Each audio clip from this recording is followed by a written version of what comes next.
ניוטון. האמת היא שמי שהמציא אותו זה לייבניץ, זה בסדר, זה שם די עתיק. בנגזרת שנייה. בסדר גמור, תודה. שאלה קטנה. אני כבר ברחתי מזמן מהטלפון. דוד, תראה מה זה...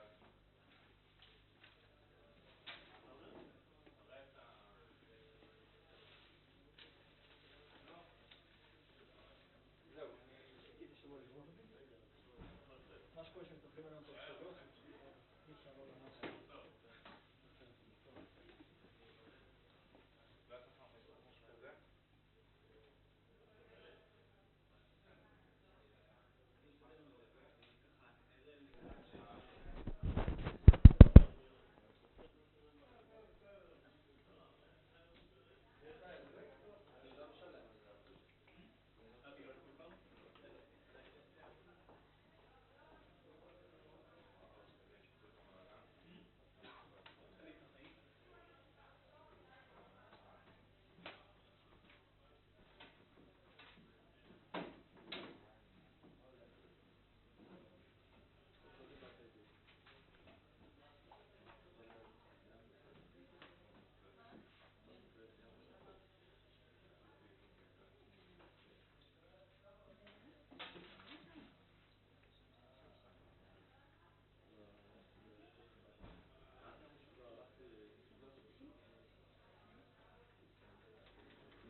צהריים טובים.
So, I'll continue from where we stopped yesterday, but I want to remind you that what I'm doing now is discussing how to characterize non-Gaussianity.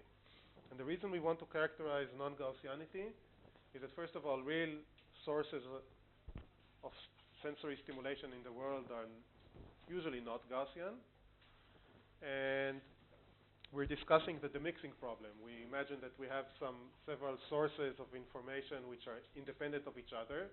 They're not Gaussian, but they're mixed in our sensory perception. Maybe we're hearing two people who are talking at the same time. Maybe we are sensing some different sources of odors, okay, which are generating some molecules that are falling on our nose, and each one is activating various receptors in our olfactory system. So they're mixed together, and the question is whether we can somehow separate them. And the idea that I started to talk about yesterday is that typically linear mixtures of sources which are non-Gaussian become more Gaussian. So we might be able to demix the sources by finding a linear transformation that will generate something which is more Gaussian than the initial sensory representation. Okay, so we were talking about how to characterize non-Gaussianity, and I was developing the notion of cumulants.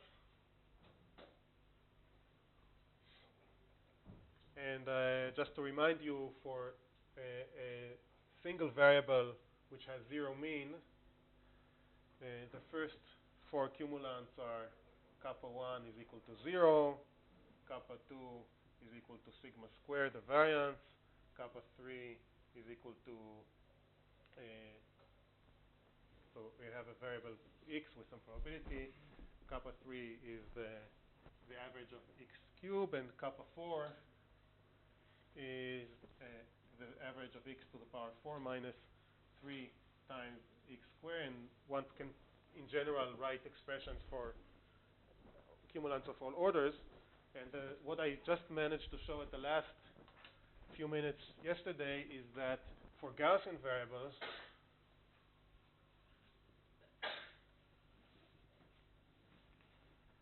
all cumulants kappa n with n larger than 2 vanish.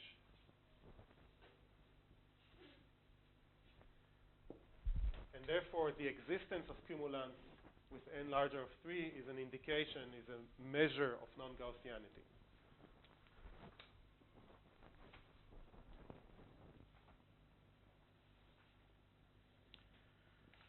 So why I showed it at the end of the last lesson. So a Gaussian variable has moments of every order. There is an average of x squared, x cubed, x fourth. But the cumulants, which are some linear combinations of the moments, you see this, the first one for which you see this is this one.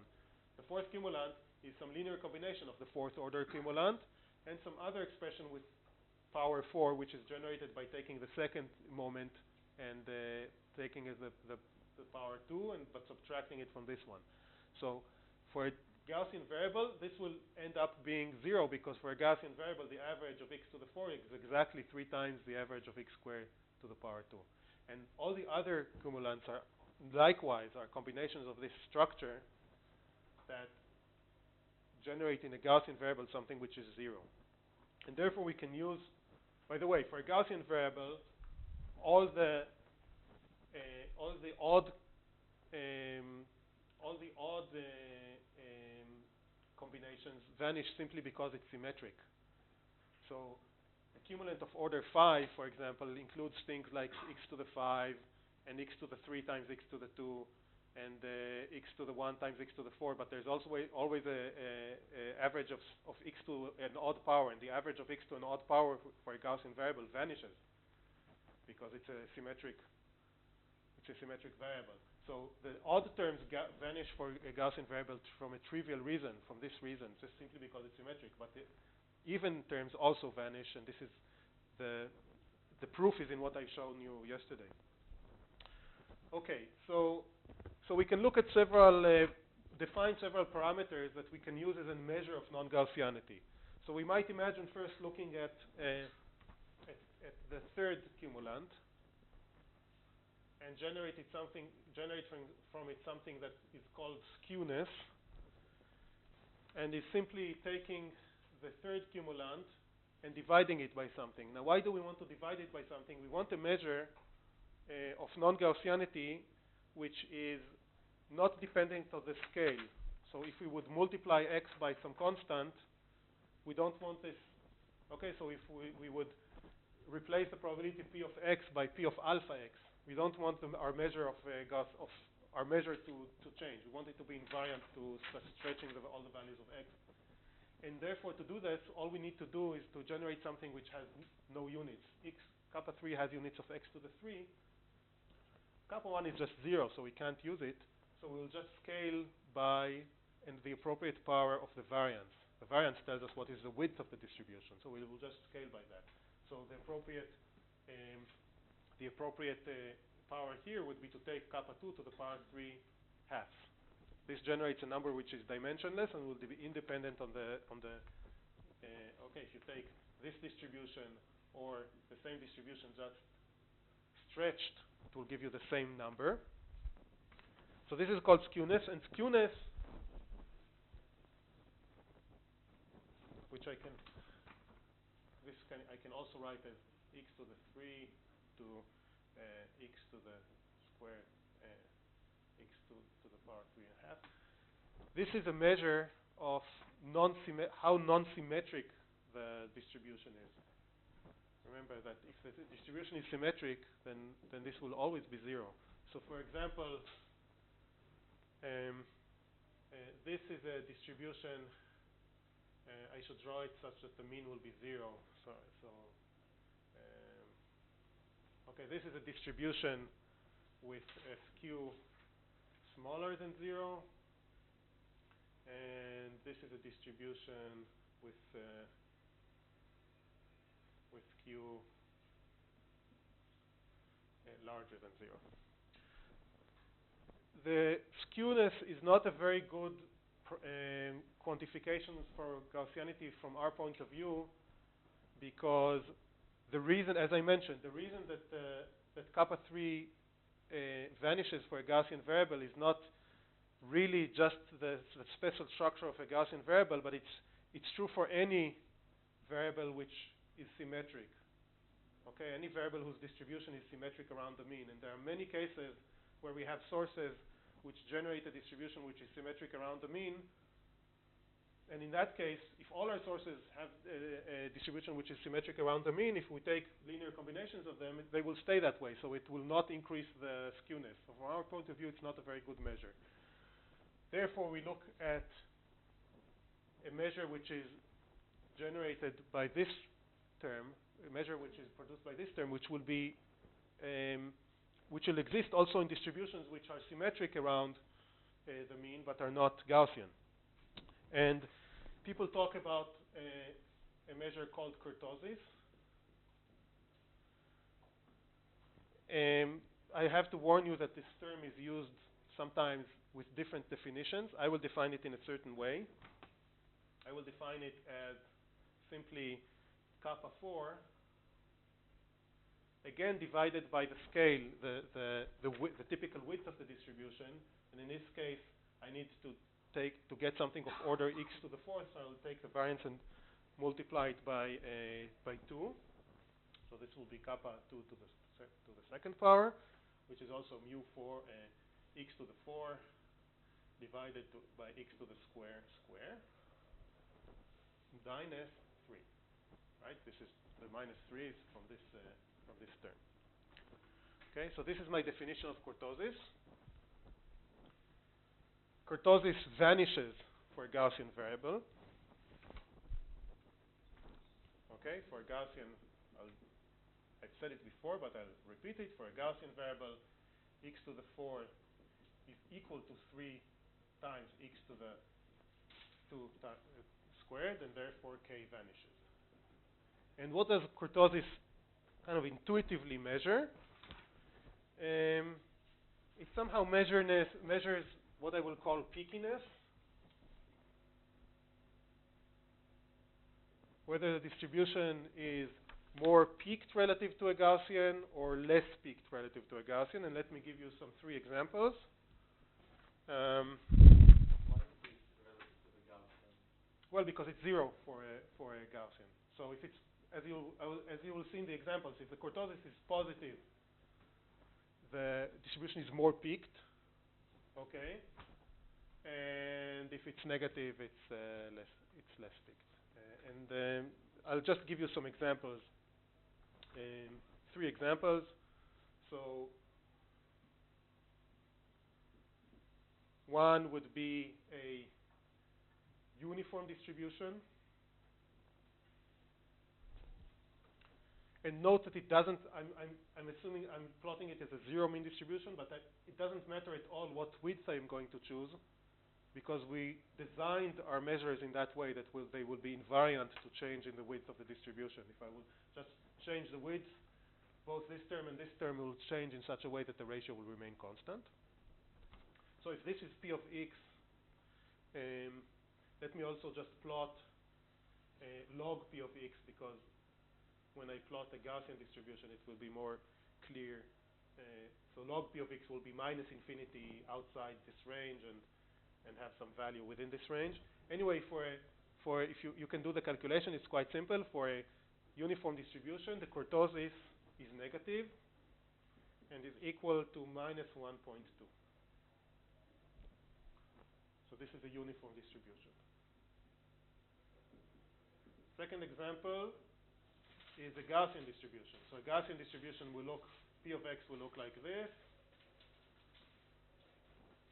Log P of X. How does log P of X look like for a Gaussian? Done? Not a קו ישר, parabola, right? Because it's exponent of a square. Okay, so log P of X looks like this. And kurtosis is equal to 0. No, can you explain why you're also showing the log? Yes, because when I plot the Gaussian distribution and I will next plot another distribution, so in the plot it will not be so clear. So here it wasn't important really, but here this is a parabola, and the next example that I will take, which will be important for us in general later, is what is called the logistic distribution. I will write down the expression of it in a moment, because again it will be important for us as a kind of prototypical example that we will work with. A logistic distribution,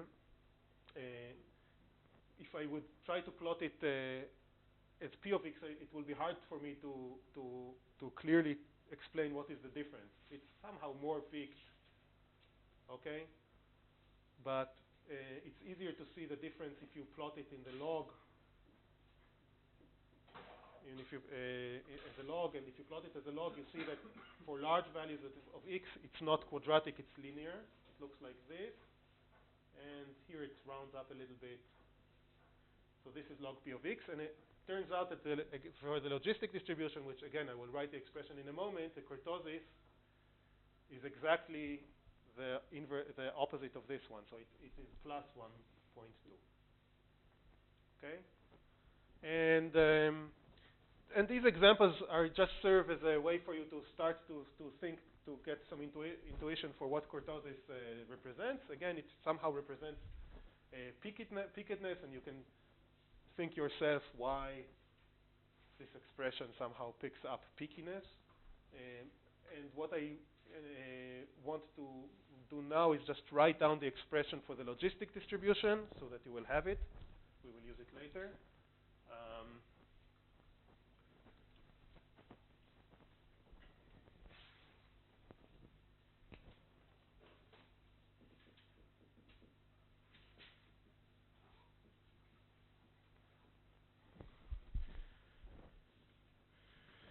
So P of X for a logistic distribution function can be written as 1 over alpha cos hyperbolic cosinus of X over alpha, where alpha is a parameter. It just sets the typical width of the distribution, and it doesn't matter for the kurtosis, because the kurtosis is invariant to this kind of manipulation. And I drew here how it looks like and how the log looks like. What is important also to know is that the cumulative distribution function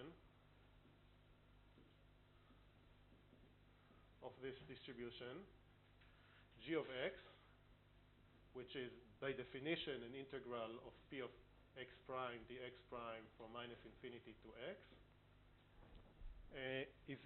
and it turns out to have the following structure. It's half plus half hyperbolic tangent of x over alpha. So if I plot it, it's 0 for small x, it's 1 for large x, and in the middle it looks like this. So it's a sigmoidal function, what we call a sigmoidal function.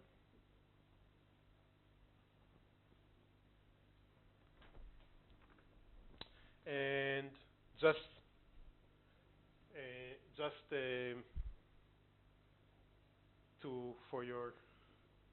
that you will know, it turns out that the variance of this distribution, sigma square, is equal to pi square alpha square over 12.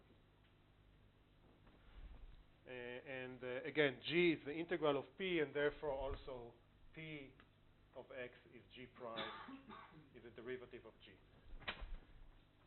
I'm writing all this again because we will just use this distribution as an example in what I do later today. Okay. Last one other point that I want to make is to motivate the notion that if we add up non-Gaussian variables, we get a variable which is more Gaussian. And I want to do this in the context of kurtosis as a measure of Gaussianity or non-Gaussianity.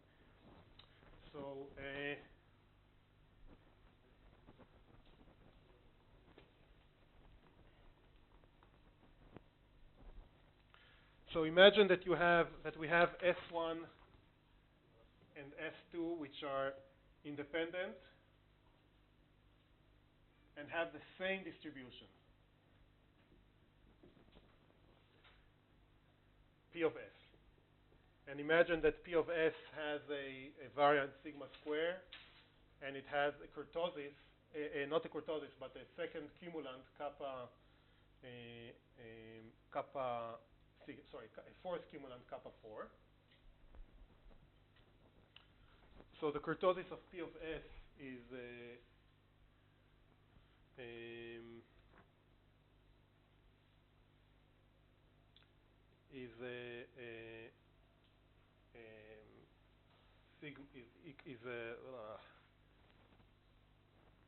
kappa 4 divided by sigma to the power 4 minus 3. And now imagine that I generate a mixture of these two variables. So I look at some variable which I will call x, which is alpha 1 S1 plus alpha 2 S2. Question? Okay, so I'm mixing two variables which are independent and have a certain kurtosis. Okay, so what happens to the variance and what happens to the fourth cumulant? Sigma square of x. Do you remember what happens when we add two independent variables to the variances? So what happens to a variance of a variable when we multiply it by a number?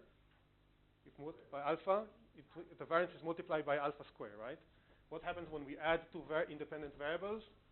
The variance is sum. So the variance of x will be alpha 1 square sigma square plus alpha 2 square sigma square. I assume that S1 and S2 have the same variance. Okay, so I have alpha 1 square plus alpha 2 square sigma square.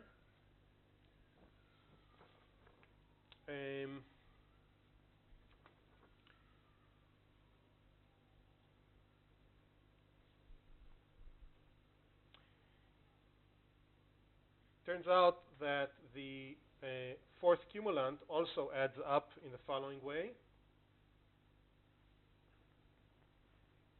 I will not do this. First of all, the factor that you get when you multiply by number is now not squared but by 4, and this is because the fourth cumulant has to do with powers of 4. Sorry, it's not written here, but the fourth cumulant itself is of order 4 in x. So if I would just multiply one variable by a number, I would get a cumulant which is larger by a factor alpha to the 4.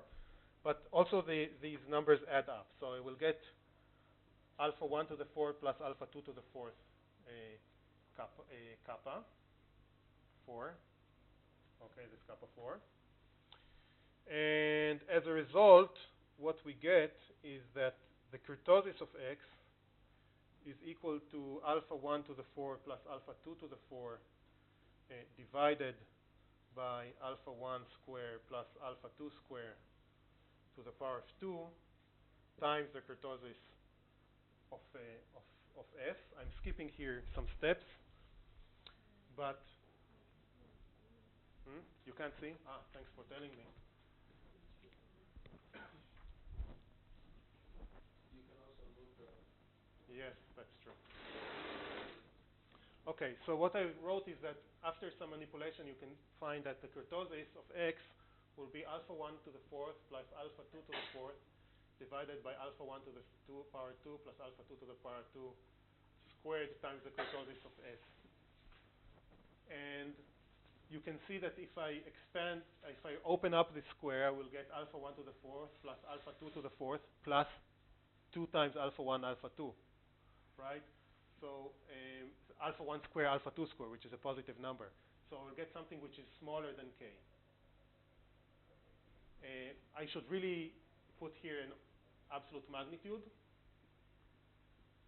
because K initially could have been negative or positive. So in general, so what I've shown you now is that if I have two variables which have the same kurtosis, it can be positive or negative. If I mix them, I will get something which is closer, which has a kurtosis which is closer to 0. Okay? And this is a more general statement also if you mix variables with different kurtosis, but if you start to mix variables for which some have a positive kurtosis, some have a negative kurtosis, it's less clear what will happen. Anyway, this is a motivation for the statement that we will get if we mix variables that all have the same structure of at least the same sign of kurtosis. We will get something which has a smaller absolute magnitude of kurtosis, which is more Gaussian. I want to mention also that visual stimuli typically have a positive kurtosis. If you look at the distribution, we will talk about this later a bit more about visual stimuli, but I just want to give you one example of statistics of something which exists in the natural world. If you look... So it's just, it means that there aren't any other distributions that the kurtosis would be 0? That's right. No, okay. If the kurtosis is 0, it doesn't tell you necessarily that the distribution is Gaussian, because you could create there is a one-to, actually, if I tell you what are all the moments of a distribution, or what are all its cumulants, this defines, there's a one-to-one correspondence between this and telling you what is the distribution itself. So I could generate a distribution by setting the first cumulant to something, second cumulant to something, setting the fourth cumulant to 0, but then setting the later cumulants to be something else, and I will get a distribution which has 0 kurtosis, but it's not Gaussian. But at least, you know, a Gaussian, the opposite is true. For a Gaussian, the kurtosis is 0. So it's still true to say that it's becoming more Gaussian? Well, the whole notion of more Gaussian is not well defined. If we would define more Gaussian by this fact, yeah. Okay, so what I was going to tell you is that the statistics, if you look at the statistics of pixels in the world, you just, you know, take many images and look at the distribution of pixels in the images. Log p of x, and x would be the amplitude of a pixel.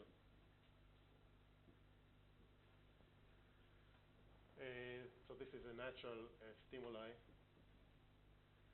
If the distribution was Gaussian, which is what we assumed when we discussed visual processing in the retina, if the distribution was Gaussian, it would log p would be a parabola. In reality, the distribution looks more like quite nicely like a linear decrease. So it looks like this, which means, first of all, that it's more concentrated. The most important aspect is it's more concentrated at small values, because this is a log, so most of the probability is concentrated in this area of the distribution, right? So in most cases, you will find the most important difference between the distributions is here. There's more probability at small values compared to a Gaussian.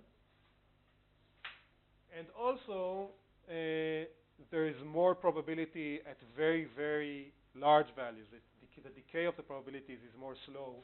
So here there's a longer, what we call a longer tail. You will find large values of intensity much more likely then you would find them in the Gaussian, but they're very unlikely anyway in both distributions. Okay, so this is a difference here and here. Just a statement. So for this reason, when we talk about visual stimuli, it makes sense to assume that if there is some meaningful way to talk about independent sources for the visual stimuli, these sources probably have a positive kurtosis, because also the mixture that we observe, which is the intensities of the individual pixels, has a positive kurtosis. Okay, after all this introduction, I want to go back to the mixing problem. And first, I should remind you what is the mixing problem.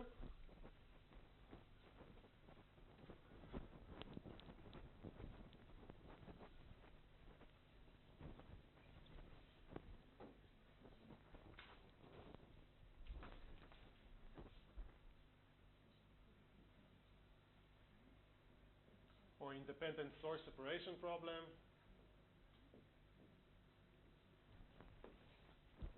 So the idea that we have in mind is that we have some sources Si. Yoram, do we have some conclusion on what we call more or less Gaussian by all of these? I mean, have we chosen? We've chosen one possibility, which is to use the absolute magnitude of the kurtosis. Okay, so we are using that. Yes.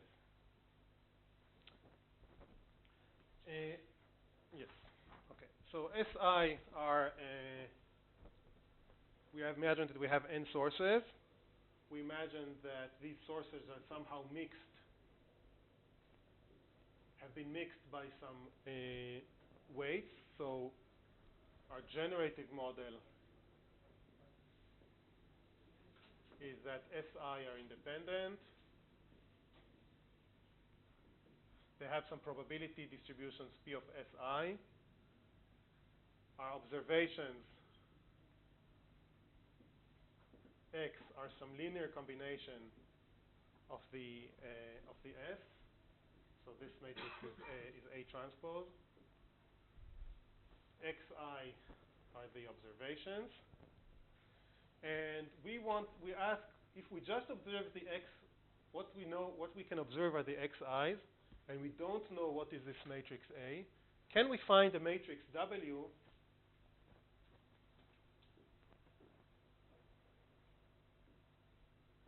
or W transpose that will generate outputs Y that will recover the original sources? And again, we don't know what is the matrix A. If we knew what is the matrix A, this would be a trivial problem, just invert it. But we want to find the matrix W just based on the statistics of the X's. Okay, so one possible approach to this problem, based on what I've told you about kurtosis, is to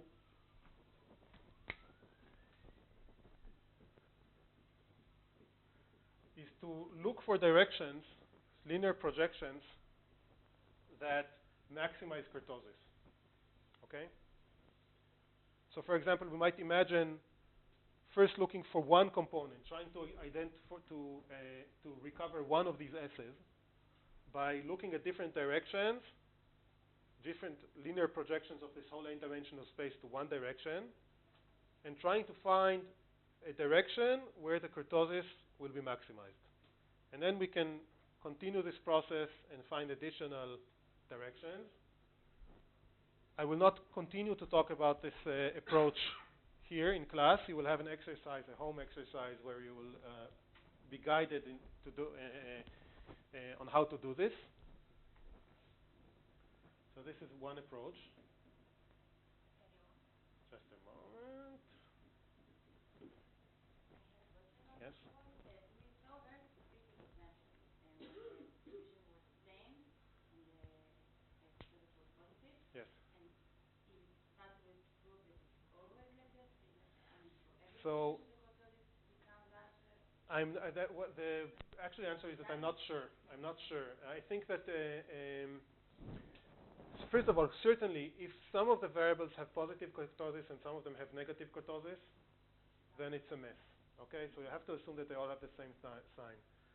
I'm not sure whether it's a general statement, and it's also not so clear what do you want to compare, right? But I mean, do you want to compare to the new kurtosis to the lower of the two, the higher of the two?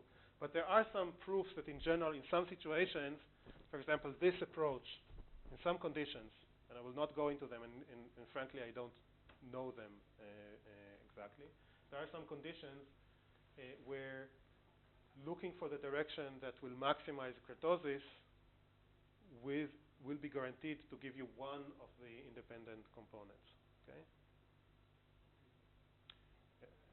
Okay? Just, I'm not feeling I'm convinced that the approach that when we use two variables to become more rational, I'm not putting forward this. Yes, yes. I definitely did not prove it to you.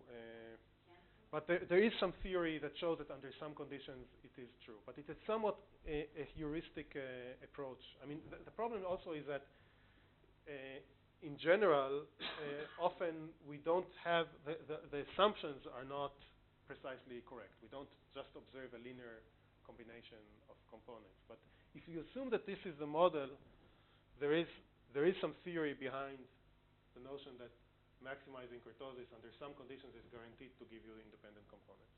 Okay? Michael? Does the solution or solutions give some cosmic sources or the perfect sources that we use to denote? So this is related to Autumn's question. Under some conditions, it's guaranteed. I don't want to go into this because the main reason I did all this was to give you some intuition for the idea that, and the most important thing is the notion of non-Gaussianity. That all this would completely fail if the sources were Gaussian. Okay? There's absolutely no way to do independent source separation for Gaussian variables. Because I motivated it last week, and I wanted to motivate it a little bit further by showing how non-Gaussianity can be used to identify sources. But if they are not Gaussian? So I think it depends. So I'm not an expert on this topic, and I think it depends on various additional assumptions that I didn't lay out here. Okay, I can direct you to places where you can read more about this. So, Yeah. going with this, but just would it be different to try and minimize the kurtosis, or So what you typically do is that you maximize the absolute magnitude of kurtosis. Okay, but if you assume that your sources are, from the start, the sources were generated by something which has a positive kurtosis, then it will just maximize it. You will at least see this at work in an example in the exercises. Now I want to discuss another approach to ICA, which for some reasons has relationship to this approach, but we will start by describing it using a different motivation, and it's more related to the things that we've done up to now in the course. And this is an information-based approach.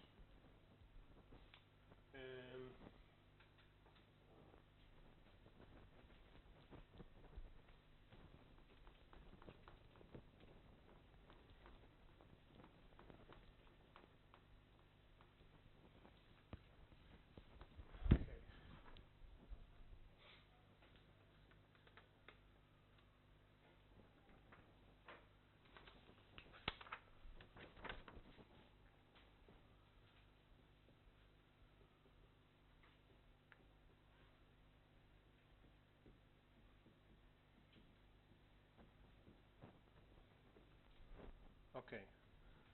So I will make a few more assumptions now. Some of them are just to make life simpler. Some of them are perhaps a bit more restrictive. As before, I'd assume that we have zero means. I just want to remind you. I'm going to assume that there is no input noise. I didn't talk about input noise up to now, but when we discussed information linear transformations in the context of information. We talked about input noise and output noise, so I'm mentioning that I'm assuming that there's no input noise corrupting these xi's, okay? So the xi's are really just a precise linear combination of the sources. I will assume for now that the pi of S are the same. The same is just for convenience, but more importantly, I'll assume that they are known. Okay? For now, at least. I'll assume that we know what is the underlying distribution of the individual sources. And for example, I might choose a logistic function.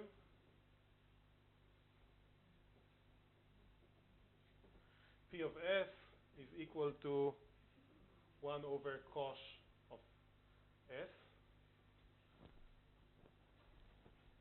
And when we talk about the mixing, we really are interested only in recovering the sources up to a permutation and possibly a scale. I don't care about this. If I recover instead of S, I recover S1, I recover 3 times S1. I don't care about it, and therefore, without any loss of generality, when I assumed it's a logistic function, I didn't need to put here a scale over S. I assumed that it's, that this is a logistic function with a particular variance, with a particular width. Now, I will think about this scheme where the input is translated into an output in the context of information, and I will think about these, at least as a motivation, as some input units and output units. And what I will assume new here relative to what we did when we discussed the Infomax principle previously is that I will assume that the output units are nonlinear. Okay? So now I will call just W t times x, I will call this u. Okay? And I will assume that yi, the real outputs are some nonlinear function of ui. So let me write this here. Nonlinear output units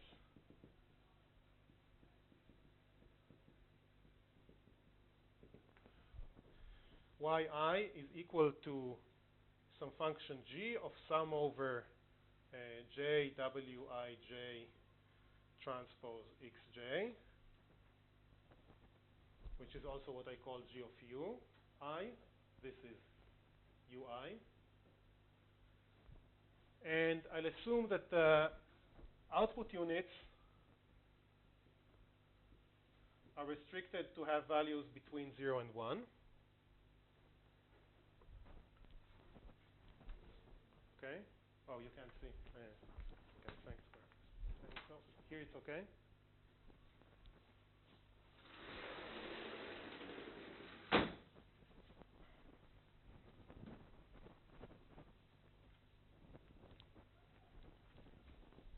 I should make a note for myself.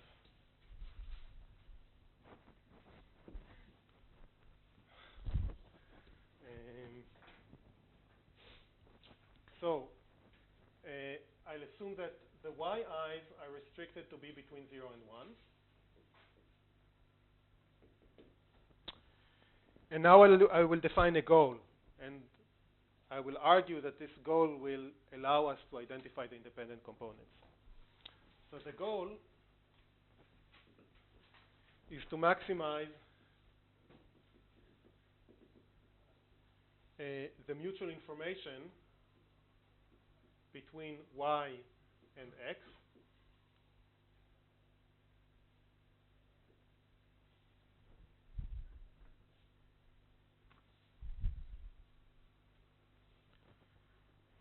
now.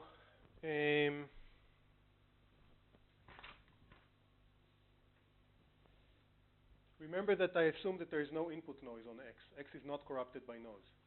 So if I write the mutual information between y and x, you know that I can write it as the entropy of y, the differential entropy of y, minus the differential entropy of y given x averaged over x.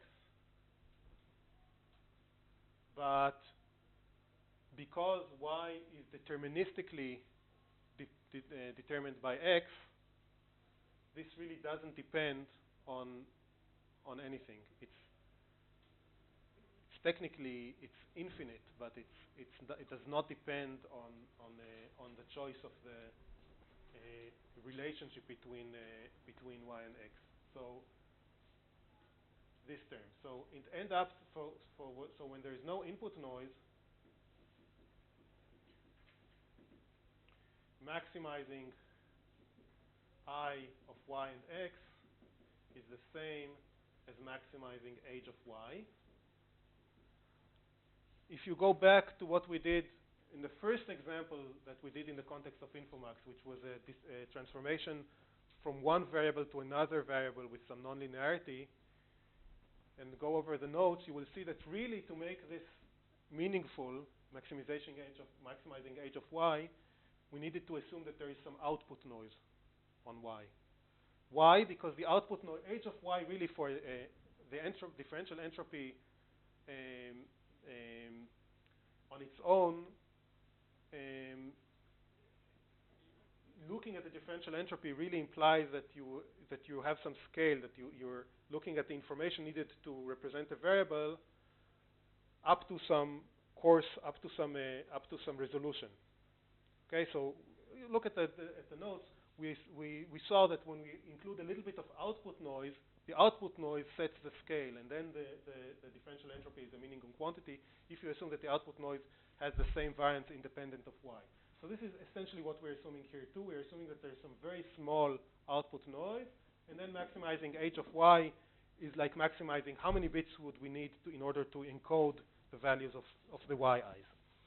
Okay, let's take a break, and after the break I will explain why this goal is related to independent component analysis.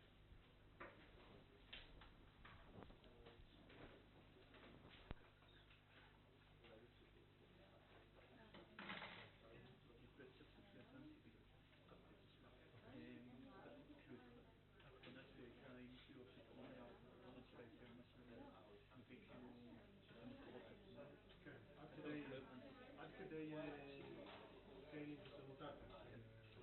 אבל כאילו באופן מדויק, שלא ברמה של כאילו... שוב, זה תלוי בכל מיני, כן, בעיקרון כן, זה לא תמיד עובד. זה תלוי בכל מיני הנחות, ואני לא מכיר בעצמי את התיאוריה המספיק לעומק. כאילו תחת ההנחות האלה? יש תיאורים שבהם זה כן מדויק. אפשר להנחות מסיבות שאפשר להוכיח.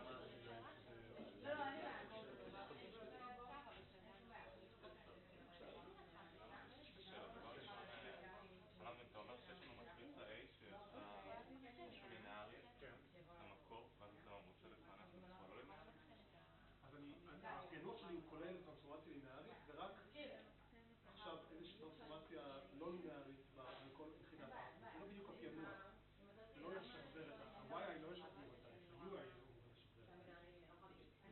אז תכף תראה למה אני עושה את החוסר. את ה-g הזה? כן. אבל יש כמה שאלה, זה לא נכון חלן של סמכות. זה לא חייב להיות ככה, כי כל ערך איטי זה באמת אצלך מקסימום.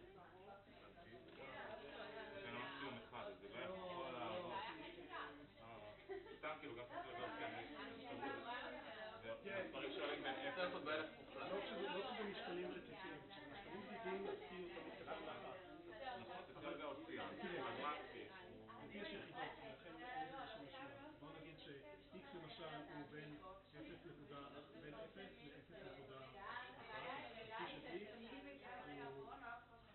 הוא 10 כש-x בין 0.1 ל-0 ו-0 אחר. לאנטי של x משנה להציף. לא, אבל זה לגאוסיאן, למה? לא, כי בגאוסיאן יש גם את החזק יש לו שני פאי סיגמה בריבוע, ואתה יכול...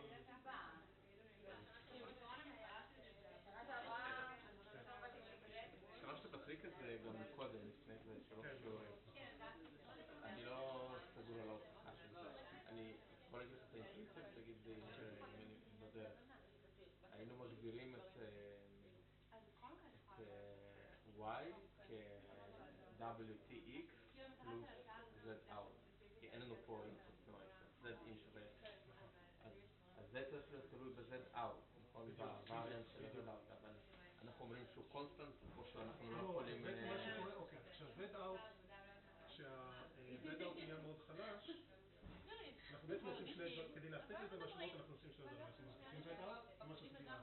הכנסתי Z out, אמרתי, אני מניח שה-Z out הוא נורא קטן. אוקיי?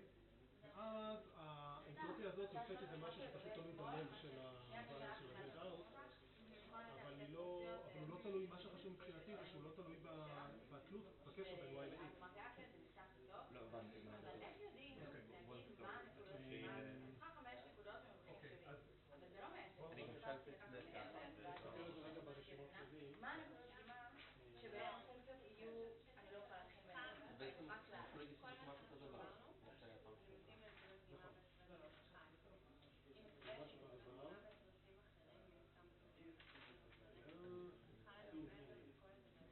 אוקיי, אז היה לי I של Y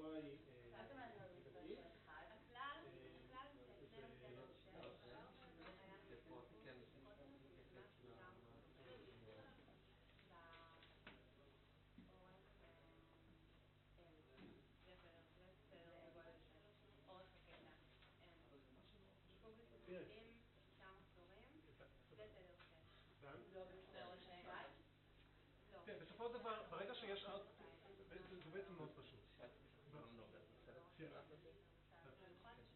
בהינתן X, בוא נניח ש-Y הוא אלפא, A כפול X, רב-ממדי, אבל בוא נכתוב את אחד-ממדי, זה לא חשוב. A זה תחשוב סקלר, כפול X, פלוס output node. אז מה Y given X? y given x זה פשוט משתנה גאוסיאני שהווריאנט שלו הוא הווריאנט שלו. אז האנטרופיה שלו תהיה פשוט לא של סיגמה בריבוע out, כן, הווריאנט של לוג 2 חי כפול דטרמיננט של הסיגמה, של הדלטה. הדבר הזה לא תלוי בכלל במטריצה. עכשיו, היה יכול להיות גם yi שווה j, j. המשתנים yi, כל אחד מהם יהיה גאוסיאן כזה, אז מה שחשוב מבחינתי זה שהאנטרופיה הזאת לא תלויה בכלל ב-A, לא ב-W, סליחה, אצלנו זה W, היא לא תלויה ב-W.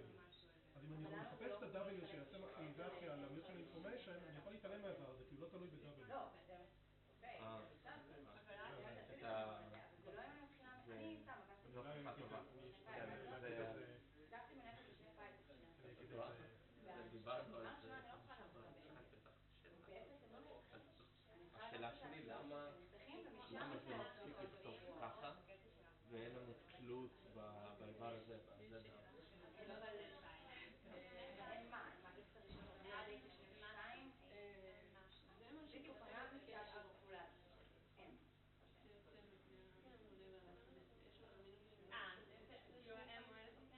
לא, המינוס 3 אני חושב שאני התבלבלתי. המינוס 3 הוא לא בקורטוזיס לא יש המינוס 3. הקורטוזיס מסתכם. לא, זה הקורטוזיס מסתכם.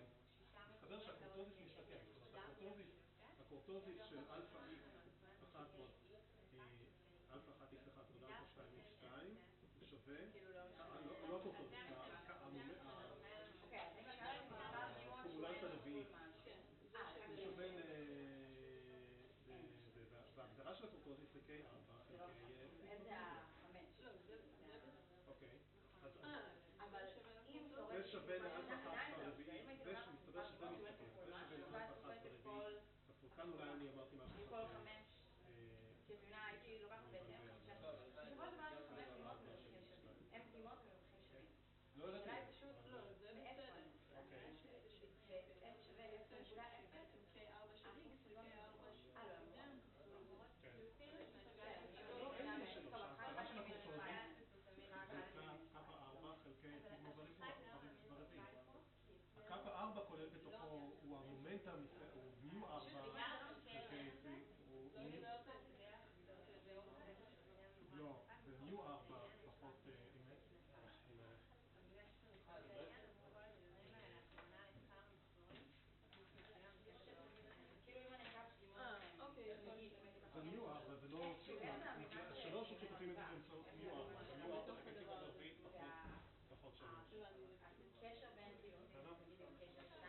גם אני קצת הייתי מבולבל, אני חושב שאמרתי את זה, אולי זה יצא אם אני אומרת שבמימד M, במימד 5, אז למה שאני אשתמש במשהו שקשור ל-N? אני תמיד יכולה להשתמש ב-30 וזה פעם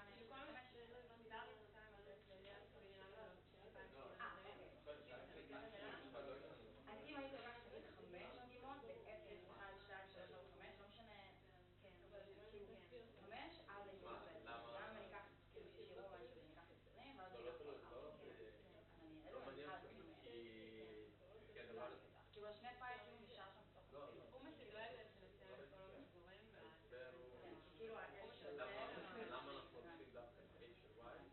שהאיבר השני המינוס של החלק של Y בתנאים הוא לא יודע אם הוא אינפורמציה על דאבל. העבודה שלו זה דאבל. כל כמה זמן בדם, סתם רוצה לעשות דיוקי לפונקציה שתדגמי על דאבל. אז האינטרוול לא יהיה אחד בהכרח. אני צריכה לכפול כאילו לחלק לאינטרוול.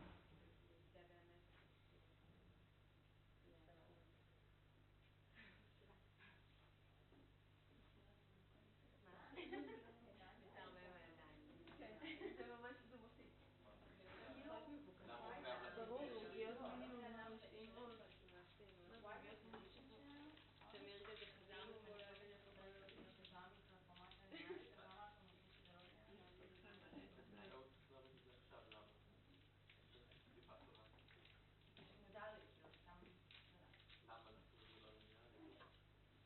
אני שאלה אותו, אבל זאת שאלה, אני שאלה אותו לעולם, נכון? אם אין לי אינפוט נוי, לא, אז יש הוא לא אפס. למה? כי כאילו אם Y מה? זה תמיד הדבר הזה לא אפס? לא, הוא לא אפס. אז למה? זה לא Y זה כי אם למשל אני אגיד כאילו יש לך Y היה שווה ל-W כי Z out על מה צריכה למקסם? צריכה למקסם לפי ה-W. אז מה שקורה זה נכון? זה היה למקסם את האינפורמציה המשותפת. לפי מה? הוא ייתן לנו לפי האינפורמציה המשותפת. לא. אני לא מבינה מה את שואלת. אז למקסמת, כדי למקסם את האינפורמציה המשותפת, את יכולה למקסם כל מיני דברים בתוך האינפורמציה. אז מה שמעניין אותך למקסם זה ה-W. שה-W זה הקשר בין X ל-Y. אבל בטרם הזה, שנתון לך X, אז האנטרופיה של Y תלויה רק בשונות של הרעש. בשונות של הרעש של output noise. אוקיי. ואם זה תלוי רק ב-output noise, הוא כבר ידוע, אז לא. למה? אני לא מבינה. זה Y מה שכתוב פה באדום? כאן? כן, זה Y. אוקיי.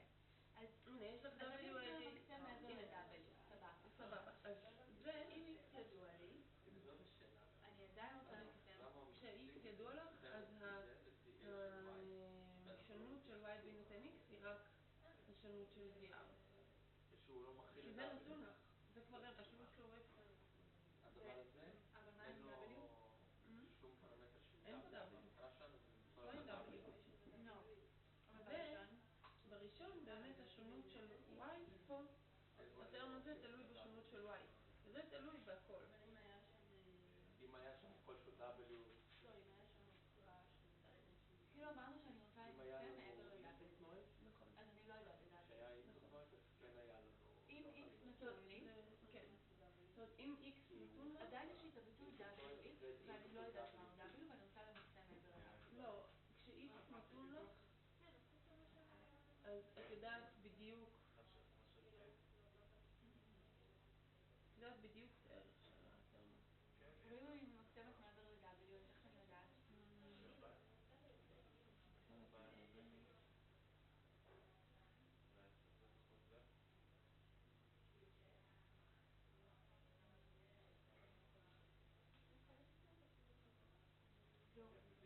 אני ממקסמת מעבר ל-W, אבל השונות היא לא ב-W? לא, השונות היא לא ב-W. את רוצה למשל הוא יהיה משהו? הוא ערך, הוא משהו. הוא לא משתנה מקרית. רק X ו-Y משתנה מקרית. אוקיי, ואז אם X קבוע, אז זה כבר לא משתנה מקרית, והשונות שלו היא אפס. ואז ואת לא רוצה למקסם את ZOut, ZOut נתון לך. אני יודעת את ZOut. כן. למה אני יודעת את ZOut? איפה כי הוא בכלל היה לי נתון לך. ZOut? לא דיברנו על רעש. פה לא. יש לך אבל זה לא מעבר. במודל הקודם, כן. אוקיי. וכשאין לך, הדבר הזה שזה לגמרי. כשיש לך input noise, אז yi שווה xi ועוד z in. אוקיי. ועוד ZOut.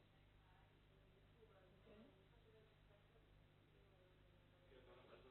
ואז אם יש לך, גם אם אין לך input noise, גם אם ידוע לך x, אז עדיין השונות של w בהינתן x, אני לא יודעת איך לכתוב את זה נכון, אבל היא נתונה על ידי w טרנספוז z in ועוד z out.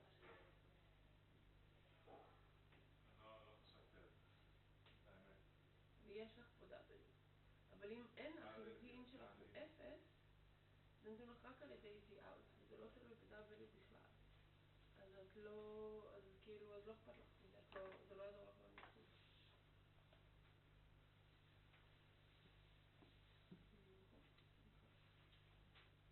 זה קצת מוזר לי כל העניין הזה של הנתון ולא נתון, כי אמרנו שזה בכל מקרה נתון.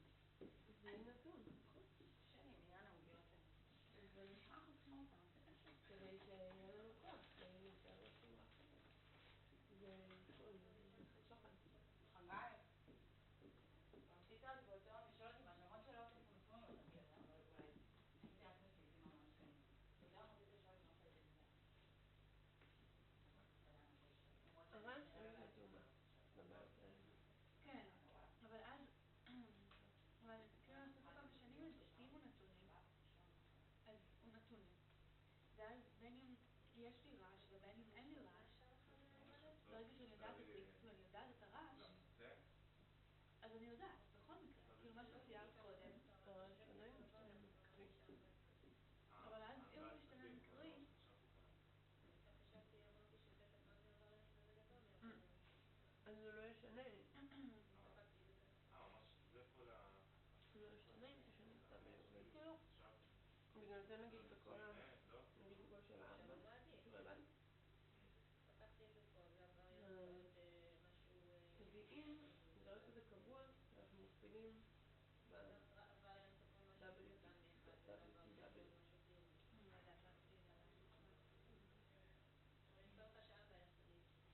כן. כאילו, זה אומר שזה 0? ה-H אמור רק? לא, אבל זה משהו לא סביר לדעת את זה. לא הבנתי. לא אכפת לך מה וואטסאפ. לא, זה לא, אני תכף אסביר את זה, זה באמת, עוד לא הגעתי להסביר מה אני עושה כבר מספיק. אתה יכול לשבת שם פה. מה?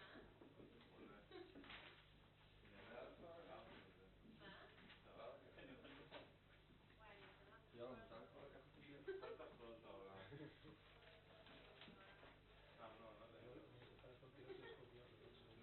לא יודע. זה לא מתקדם. לא, תתקדם.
me clarify some of the things I said about this information-based approach. I didn't yet motivate why I'm putting this nonlinearity on the output unit. But what I should clarify is that I expect the UIs to be the reconstruction of the sources. The YIs are some construct. You'll see in a moment why we're using them. The YIs are a nonlinear transformation of the UIs, but the UIs are supposed to recover the sources. The sources, the X's were a linear transformation, a linear transformation of the sources. So we need a linear transformation to recover the sources from the X's. This is what the UIs do. The YIs are defined in this way because what I'm trying to optimize is the mutual information between Y and X. Okay? Now, in the context of neural representations, you might imagine that maybe the problem that we're dealing is what the question is: what is the optimal way to encode the X's using the Y's? So, if we would take the case of a one-dimensional variable, this would be a problem that we did a long time ago, 3 weeks ago, right? How to encode one variable based on another variable with some nonlinearity. But let's not even think too much on whether there's some biological reason that we want to do this. I'm just representing this as an optimization principle, and I want to show you what it leads to ICA, to separation of the independent sources. Another question that I was asked and I want to clarify. I want to clarify why I can ignore this term. Okay? So imagine that the YIs are generated by the XIs using this transformation, but in addition there is some very little output noise. Okay? Then if I ask what is age of Y given X, constrained on X, Y becomes a variable which has the mean, which is written here, plus the output noise. The mean doesn't matter for the entropy, so the entropy of this quantity is just the entropy of the output noise. The output noise doesn't depend on the weights W. What I want to optimize, I want to find the weights W that will maximize this quantity. But this term doesn't depend on the weights. Since it doesn't depend on the weights, I can ignore it. Okay? And I'm assuming that the output noise is sufficiently weak that I can ignore the output noise in this term. Okay, so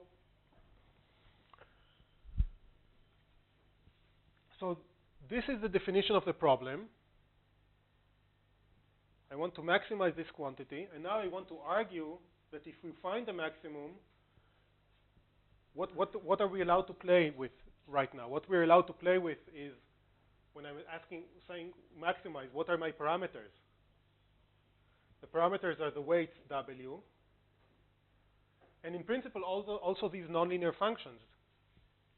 Okay, these functions G. And I'm asking what is the combination of a nonlinear function G and weight W that will maximize this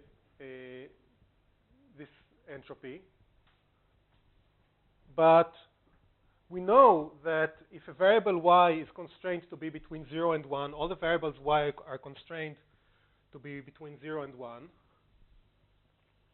The multidimensional distribution over the Y that will maximize the entropy will be 1. What will it be? Okay, you should know this. What will be the distribution of the Y's if they have maximum entropy?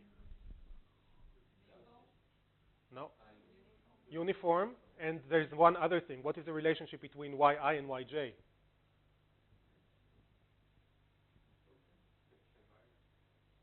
What did you say?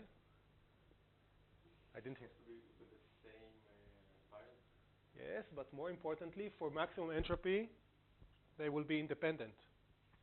The distribution over a set of variables Yi, which has maximum entropy, is a distribution where these different Yi's are independent of each other, and each one of them is uniformly distributed. Therefore, I can tell you already what is the solution to this problem for maximizing the mutual information between X and Y under the constraints that I wrote here. The solution will be to find the independent components of the signal S, because these are independent. So we know that there is a transformation over the inputs that makes them independent, and this is to choose UI such that U such that it's equal up to a permutation to the S. So one possible solution is to choose a W transpose equals A transpose to the -1. And then to choose the G, now for each variable, the G is some nonlinear transformation, but this is a problem that we dealt with 3 weeks ago. G, we saw there that G should be chosen such that the distribution of the Y will be uniform, and the solution for this is that G should be the cumulative distribution function of P of X. If G is the cumulative distribution of P of X, then G of U will be between 0 and 1, and if X sorry, P of S. And now each one of my UIs is one of the S's. It has a distribution P of S. I non-linearly transform it in such a way that it will get something which is uniformly distributed between 0 and 1. So I know that this is a solution, and I claim that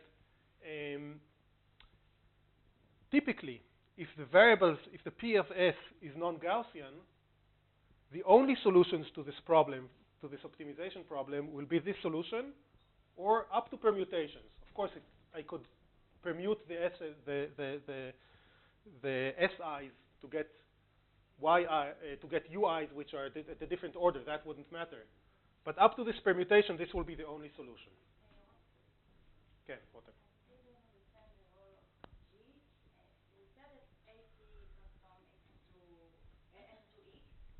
Yes? And then we said that W, I thought that it makes the variables independent again. We're trying to... Yes, so what, right. So what W is doing, my goal is that W will be such that it identifies the independent components. So I know that the UIs need to be independent variables. The G is a tool that allows me to define an optimization principle that will make this happen, okay? Help you to find W? Right, because I defined first a goal, right? I claim that this goal has a solution, which I wrote here. But when I'm going to look for the W that solves this problem, I'm going to use the goal as it's defined here. I'm not going to ask, I'm trying to find weights that are generating independent variables. What I'm going to do is I'm going to say I'm trying to find weights that maximize this mutual information. We didn't do the math related to this goal yet. But the first point that I'm making is that maximizing this mutual information is equivalent to finding the solution of this problem is indeed one where W generates independent components, and this function G will need to be the cumulative distribution function of the PIs. Okay, now, because I assumed here that I know this function, I know what is the distribution function of the sources, which, by the way, in reality, I will never know it. Usually I will not know it, but so we will have to discuss the robustness of this method if I assume something a little bit different from the true distribution. But for now, we assume that I know what is P of S. If I know what is P of S, then this part, I already know the answer. I know that I need to choose the G to be the cumulative distribution function of P of S. And therefore, what I'm left with is an optimization problem where I want to find the W that optimizes this mutual information with this particular choice of G. Okay? With this particular choice of G. So,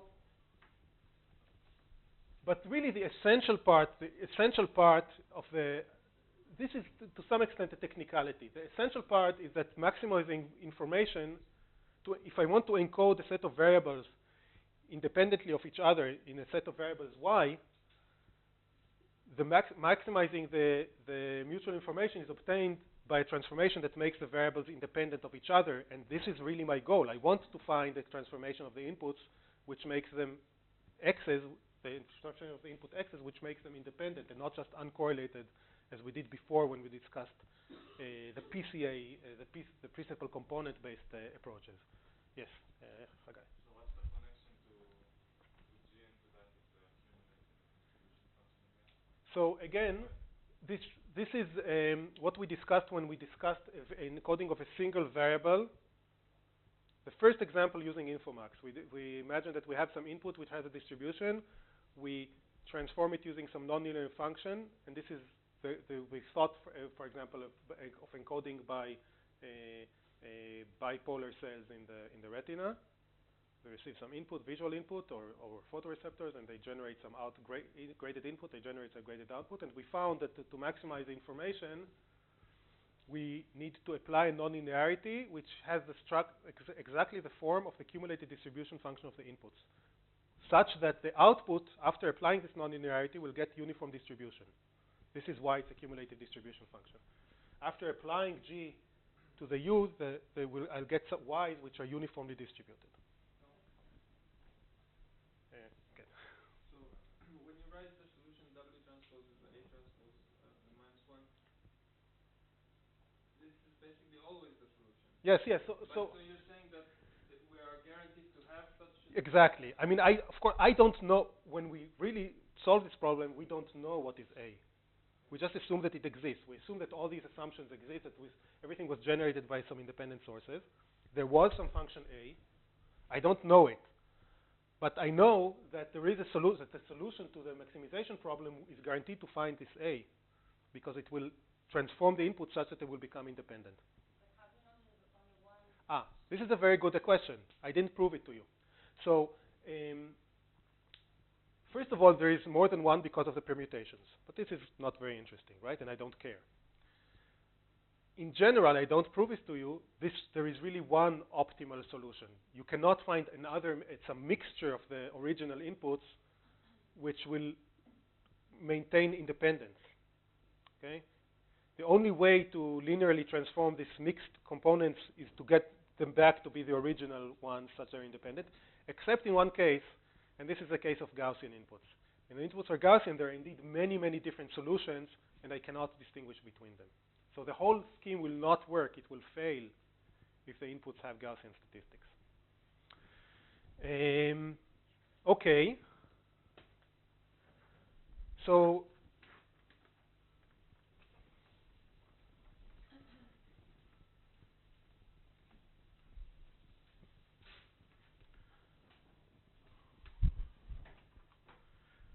just to summarize in one sentence, the rationale behind this optimization goal is that for maximum entropy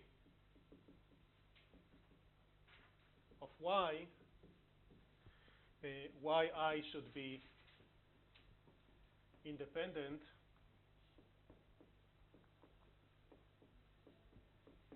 and uniformly distributed.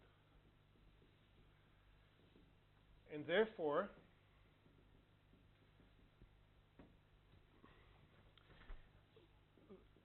my approach to the problem will be the following.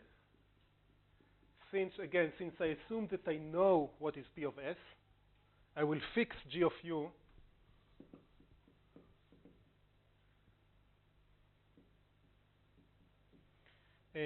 such that it's the cumulative to be the cumulative distribution function of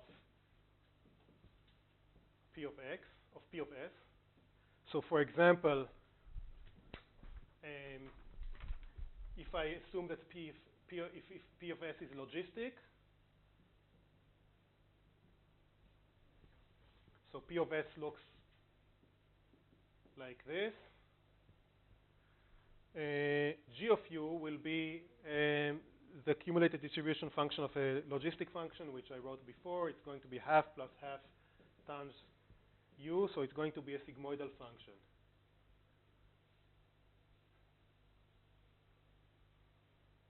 This will be G of U. And I fix it. I know what is a structure.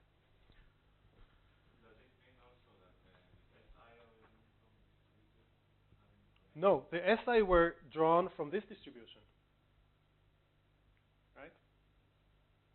P of S. I assume that the SI was drawn from this distribution.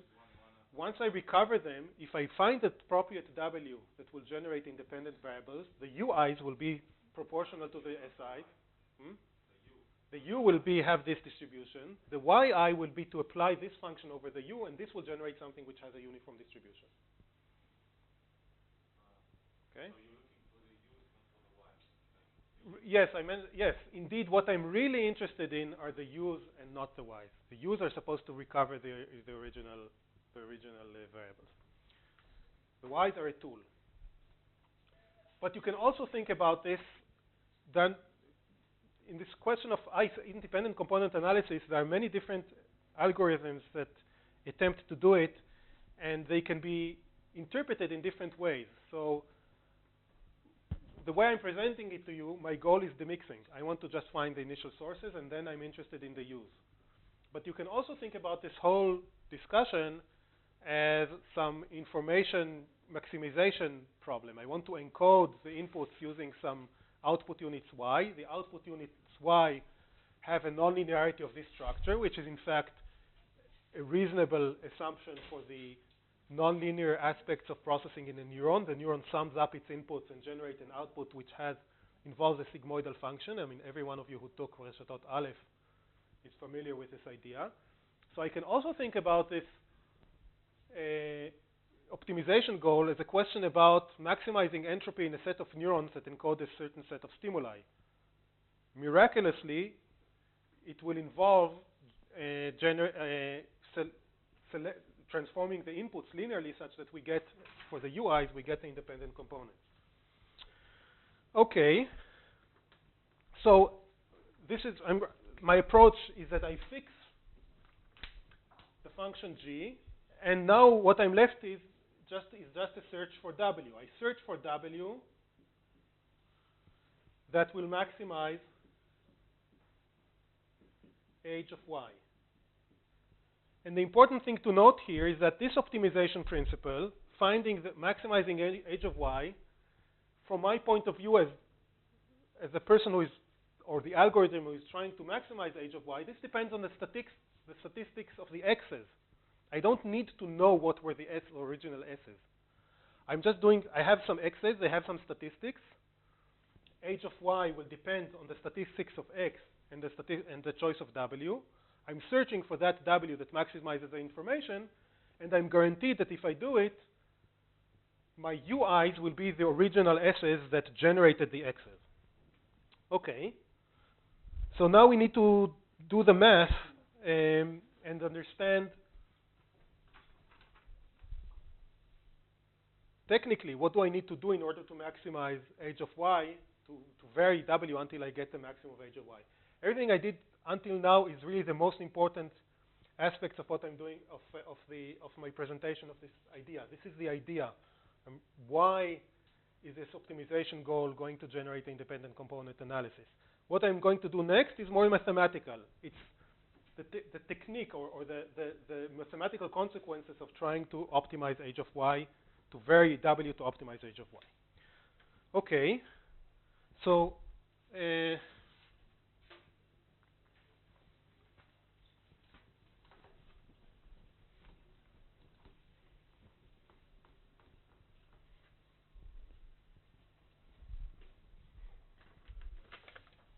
so now let's dive into this optimization problem. What is h of y? H of y can be written as a minus integral dy. It's a multidimensional integral. Py of y log py of y. I'm putting this index y over p just to remind ourselves that this is a distribution function over the y's for the reason that you'll see in a moment. From my point of view, what I can observe is the statistics of the x's. This is what these are our inputs. We don't know what are the s's. We know the statistics of the x's, and we're trying to find a w. So this quantity will depend on the statistics of the x's and on the w, and I want to write it in terms of these quantities, in terms of the statistics of x and w. Okay, so I would like to remind you that what happens when we transform, we look at the probability distribution and we make a transformation of variables. Reminder, if we have a one-dimensional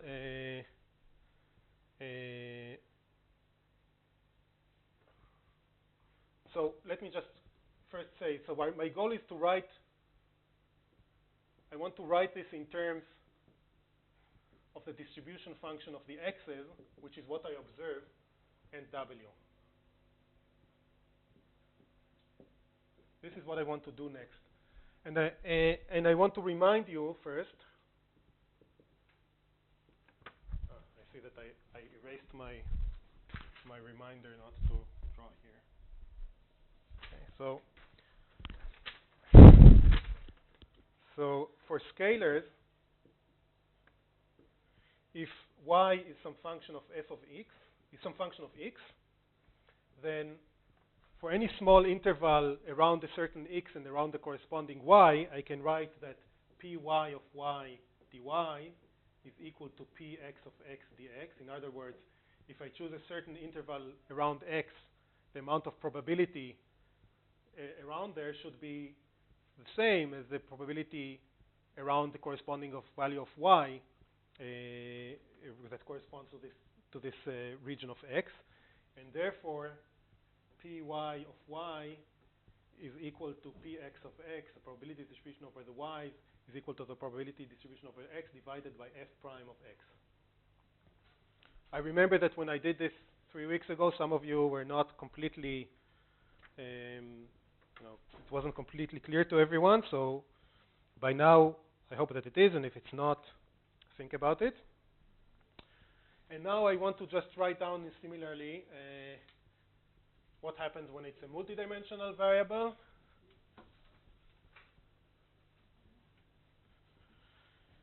When it's a multidimensional variable, so for a vector,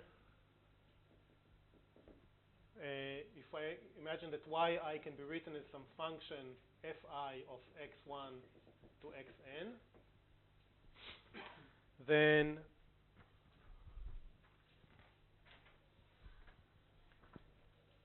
a certain volume of the y space, if I vary a certain, if I take a certain cube in x space of size,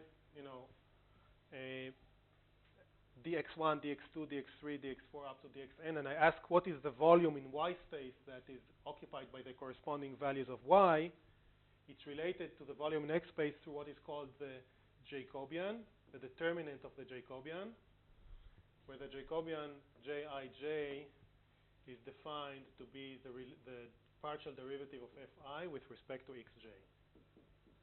This is a Jacobian.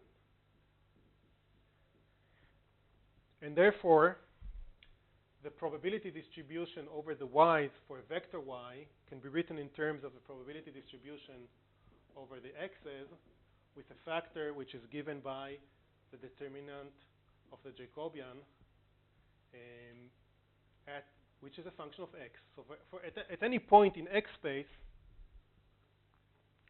if I take a small volume around a certain point x and I ask what is the probability in there, what is the volume of that area of x space, it will generate a volume in y space which is proportional to this one through the 1 over the Jacobian, and this is a generalization of what happens in the one-dimensional case, in which case this will be just f prime.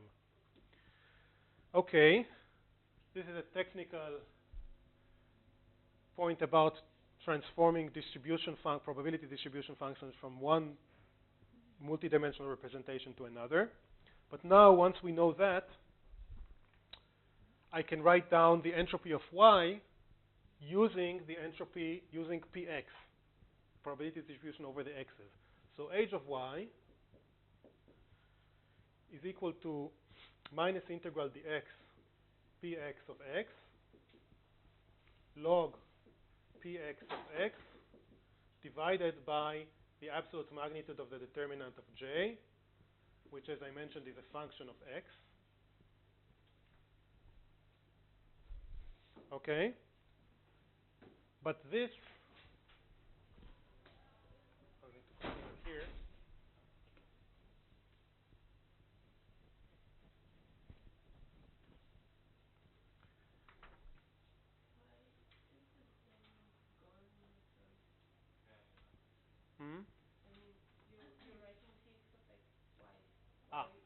okay, what I did here is that py of y dy I can simply replace by px of x dx.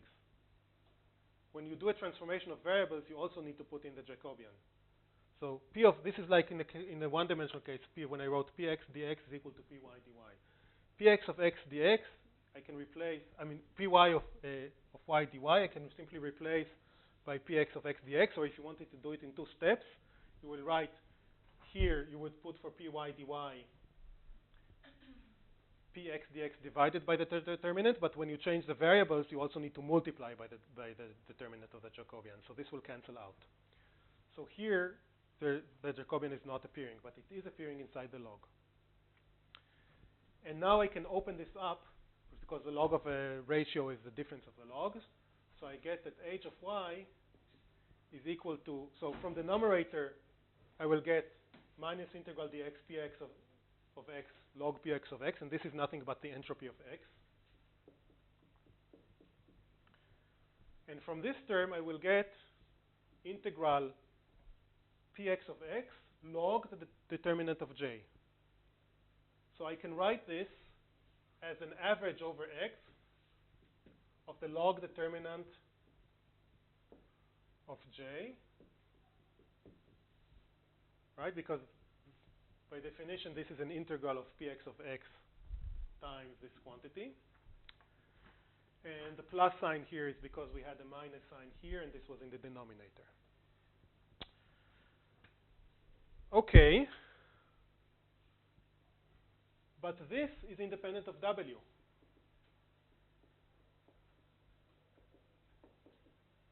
Right? And I'm searching for the w that will maximize h of y. I can forget about this term. It doesn't depend on w. So I will now define a Lagrangian, my optimization function. Yes, thank you. I can define a Lagrangian which will be the following.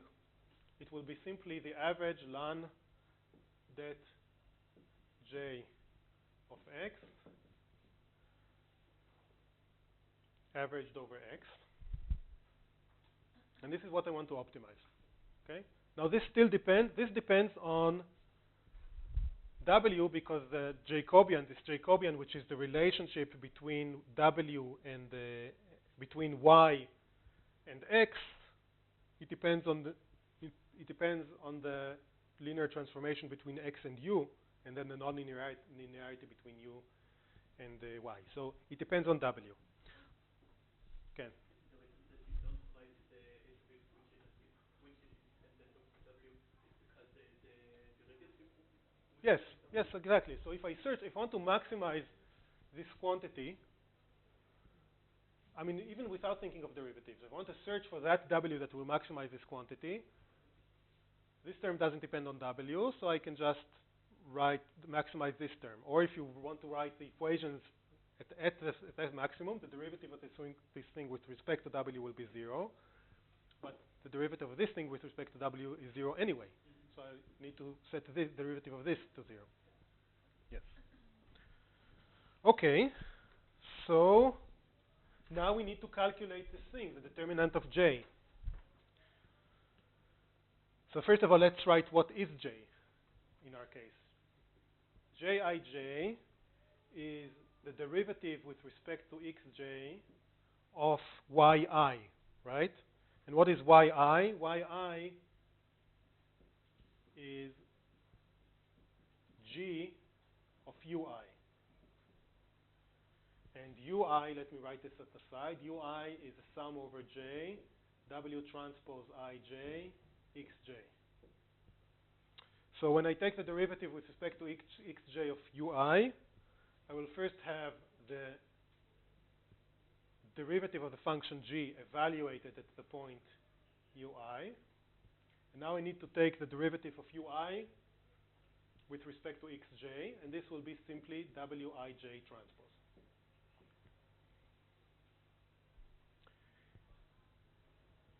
Okay, now in matrix form, I can write, therefore, the matrix J as a product of two matrices, the matrix W transpose multiplied by the left by a diagonal matrix, so by a diagonal matrix whose elements on the diagonal are G prime of ui.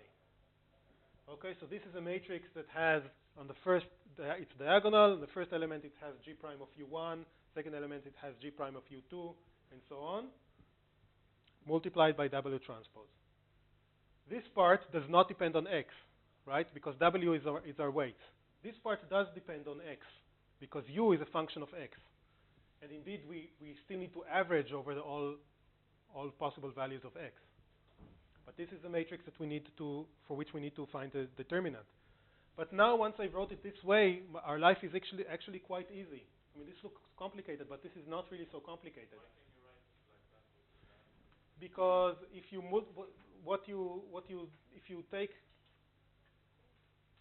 just to write it down and see. If you this is like taking a matrix W and multiplying the rows by some numbers. Each row is multiplied by a number, which is this number. And this is equivalent to multiplying from the left by a diagonal matrix, which has these numbers in the diagonal. And if you're not sure, just write down with the indices what is the product of the matrices. And Possibly Wij transpose, isn't Wij just a number? well, I could also write this as Wji, but the order of the indices is important. Yeah, but it's not a vector. It's a, I mean, this is a scalar. This is a number, right? For particular, but again, this is Wij transpose or Wji. It's just because of the way I define the matrix. Okay. Now, the determinant of a product of two matrices is a product of the determinants. So determinant, I need more space to write.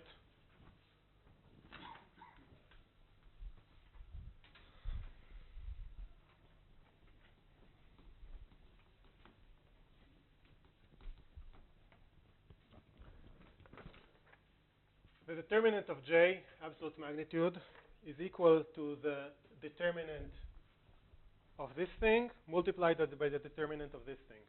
Now, the determinant of a diagonal matrix is very simple. It's just the product of the elements on the diagonal. And I know that my G, I assume that my G is monotonically increasing, so all these numbers are positive. So I'll not write the absolute magnitude. I'll just write a product over I G prime of ui. And all this is multiplied by the absolute magnitude of the determinant of W. And therefore, my Lagrangian can be written, now I'm taking the log of this thing and averaging over all possible values of X. So from these terms, I will get sum over I average over G prime of ui averaged over X.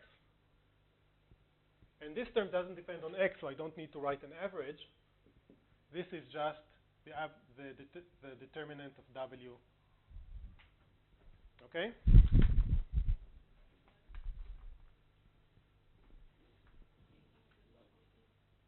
Log. The log determinant. Yes, thank you. Yes. I was just sloppy and didn't look at my notes. This is log. Thank you.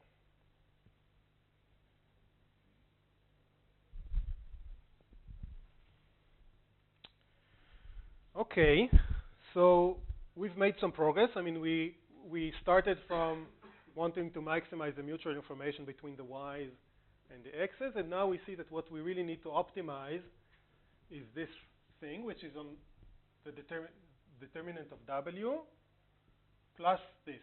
Both of these terms depend on W. This depends on W explicitly, as you see. In this term, the relationship between the u's and the x's depends on W, right? The u's are functions of x's, so this term also depends on W.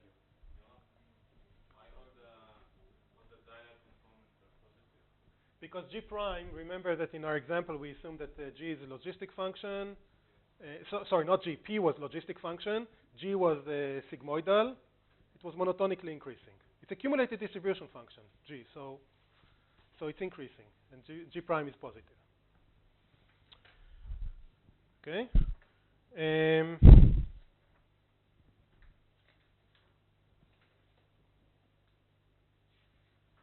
okay, now this is our Lagrangian. We need to find a solution for which the derivative of the L to all the weights is 0.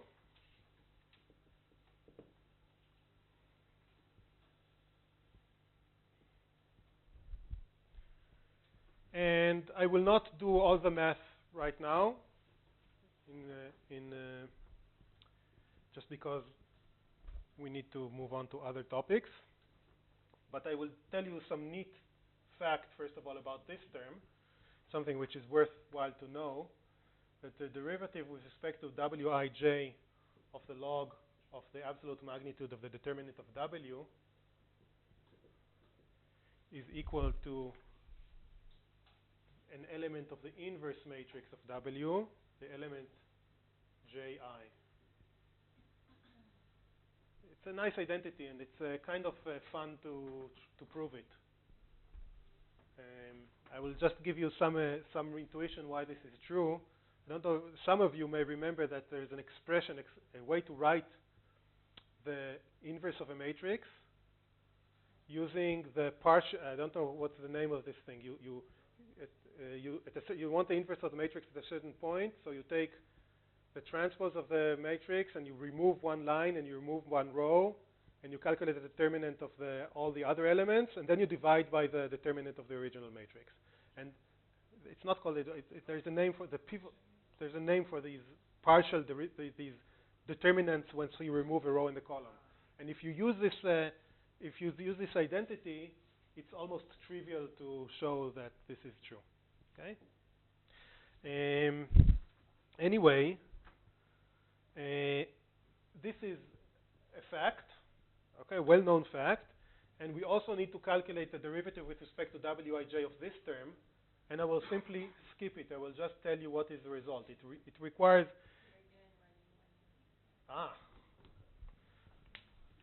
thank you.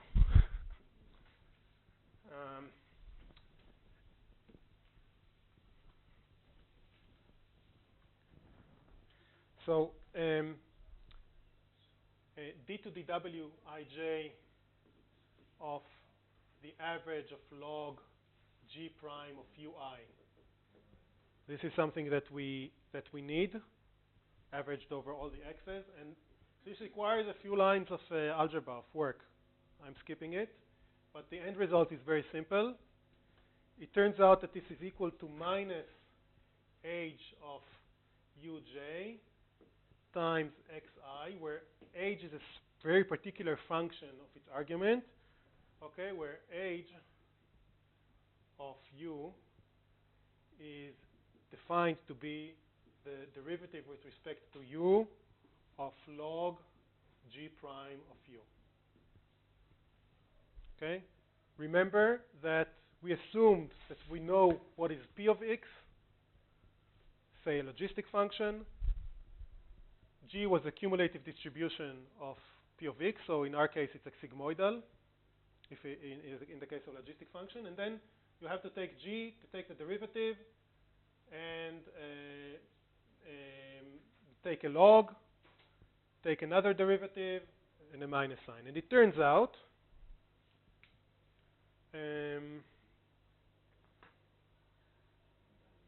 that in the case of a logistic function,